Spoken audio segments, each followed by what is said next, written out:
Hallo, hallo, my naam is Janine van die Kerk van Radio Kansel en dis letterlik die eerste keer dat ek weer by jou kon uitkom. Ek was weg af naweek, opvang met jouself en met die Here naweek gehad naby Dullstroom.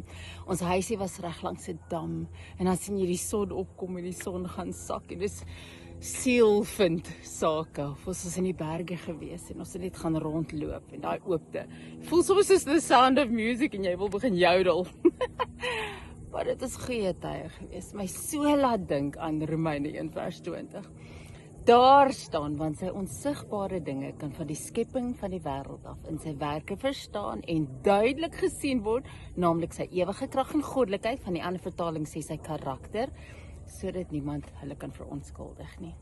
En ek het eendag by 'n plaat gras verbygestap. Sommige net randomly, groen gras, jy stap daaroor, jy dink nie eers 2 keer daaraan nie. En ek het skielik besef, verstaan jy dat elke grashalmpie anders is? Dat elke millimeter van elke sentimeter van elke grashalmpie anders is? Want die Here wat ons dien is 'n kunstenaar, maar hy is nie net van enige kunstenaar wat enige kleur wat ons nie eers tot ons beskikking het kan gebruik nie. Hy skape nie net met lewendige goed, lewendige wolke, lewendige plante en diere en mense. Ja, people watch. Elke liewe een anders, want hy is net so skepend. Hy hoef nooit 2 keer dieselfde ding te doen in biljoene opsies van menslikheid nie.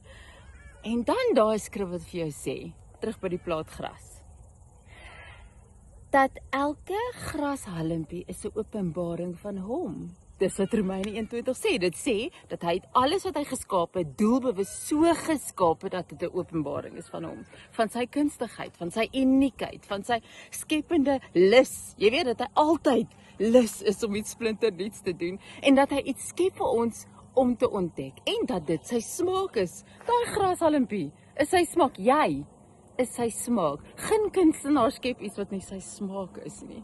Is dit nie stunning nie? So toe ek hierdie naweek weer opgevul was met myself, met sy teenwoordigheid, met sommer net goeie tye, was dit 'n lekker ding om weer te besef. Hy's regtig kreatief. Hy's regtig goed met wat hy skep. En dat ek en jy is sy smaak. Spesiaal, né? Nou maar toe. Môre gaan ons weer hard begin hardloop. Okay.